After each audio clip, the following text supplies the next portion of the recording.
Every empire in history believed it was unstoppable. The British, the Spanish, the Americans, until they met the wrong people in the wrong place at the wrong time. These are the 5 most feared warrior tribes in human history, not ranked by size, not ranked by territory, ranked by the sheer terror they put into the hearts of the greatest military forces the world had ever seen. Let's count them down. Number 5. The Zulu, Southern Africa. In 1879, the British Empire was the most powerful military force on Earth. Professional soldiers, modern rifles, artillery. They marched into Zululand expecting an easy conquest.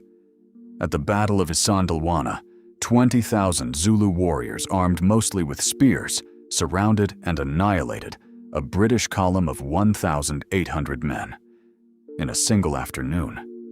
The Zulu fighting system, the bullhorn formation, was a tactical masterpiece. A chess to engage the enemy head-on, 2 horns sweeping around both flanks simultaneously. A loins unit held in reserve. It worked against muskets, against bayonets, against everything the British threw at them. King Cetshwayo built an army so disciplined that warriors were forbidden to marry until they had washed their spears in enemy blood. The British eventually won the war with overwhelming numbers. But they never forgot Isandlwana, and neither did history. Number 4. The Comanche, the Great Plains of North America. For 150 years, the Comanche controlled an empire stretching across Texas, New Mexico, Colorado, and Kansas. They called it Comancheria, and nobody entered without permission. Not the Spanish, not the Mexicans, not the Americans. The Comanche were the finest light cavalry in the history of the Western Hemisphere. They could fire 20 arrows per minute from horseback at full gallop, accurate enough to kill at 100 yards. When Spanish soldiers arrived in armor, the Comanche shot their horses out from under them, then closed in on foot. When American settlers moved west, entire towns were raided and gone before dawn. The Texas Rangers were literally created because no existing military force could stop Comanche raids. At their peak, the Comanche were so dominant that they pushed the Apache, themselves feared warriors, completely out of the southern plains. Historians call them the lords of the southern plains. Their enemies called them something else entirely. Number 3. The Apache, the American Southwest. If the Comanche were lords of the open plains, the Apache were ghosts of the desert. You didn't fight the Apache. You never saw the Apache until it was too late. Masters of guerrilla warfare centuries before the term existed. They could travel 70 miles on foot in a single day through terrain that killed horses. They lived in the Sonoran and Chihuahuan deserts, landscapes so brutal that the U.S. Army called it the Devil's Own Country.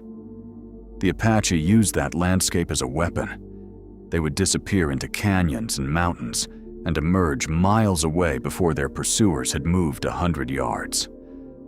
The U.S. Army chased Geronimo and his band of 38 warriors, men, women, and children, with 5,000 soldiers and 500 scouts for over a year. 5,000 against 38. They never caught him in battle. Geronimo surrendered on his own terms in 1886. Even then, even in surrender, the U.S. government was so afraid of him they kept him a prisoner of war until his death. He died in 1909, still a prisoner, still feared. Number 2, the Mongols, Central Asia, 13th century. Under Genghis Khan, the Mongols built the largest contiguous land empire in human history, 24 million square kilometers, more than the Roman Empire, more than the British Empire at its peak, and they did it in less than 50 years. The Mongol army was not just feared, it was psychologically devastating. They pioneered terror as a military strategy. Cities that surrendered were spared. Cities that resisted were erased. literally erased. Baghdad, the most advanced city on earth in 1258, was destroyed in 13 days. The House of Wisdom, the greatest library in human history, was burned. The Tigris River reportedly ran black with ink from the books thrown into it. The Mongols reportedly killed so many people that it took over 100 years for some regions to recover their pre-invasion populations. Modern historians estimate the Mongol conquests killed up to 40 million people, roughly 10% of the entire world population at the time. They were not just warriors. They were a force of nature. And they nearly conquered Europe too, until Genghis Khan's grandson Ogedei died suddenly in 1241, and the army turned back to settle the succession. Europe was saved not by its armies, but by the death of one man at a banquet. Number 1. There was only one answer for the most feared warrior tribe in all of human history: the Spartans, ancient Greece. Not because they had the largest army, not because they conquered the most land, but because of what they were. From birth, literally from birth, Spartan society existed for one purpose: to produce the perfect warrior. Weak infants were left on a hillside to die. Boys were taken from their mothers at age 7. They slept on reeds they cut themselves. They were deliberately underfed and taught to steal food without getting caught. Getting caught was the crime, not the stealing. At 18, they entered the Krypteia, a secret rite where young Spartans were sent alone into the countryside to survive and to kill. By 20, they were full soldiers. They would serve until 60. At the Battle of Thermopylae in 480 BC, 300 Spartans held a narrow mountain pass against an estimated 100,000 to 300,000 Persian soldiers for 3 days. 3 days.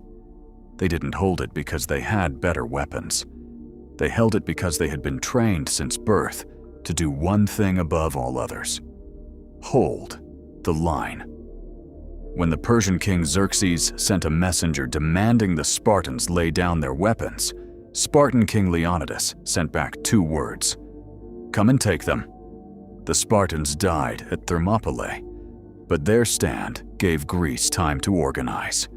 And Greece stopped the Persian Empire, and Western civilization as we know it survived. 300 men changed the world. 5 tribes, 5 different centuries, 5 different corners of the world. The Zulu, who shattered British confidence in a single afternoon. The Comanche, who ruled an empire that 3 nations couldn't break.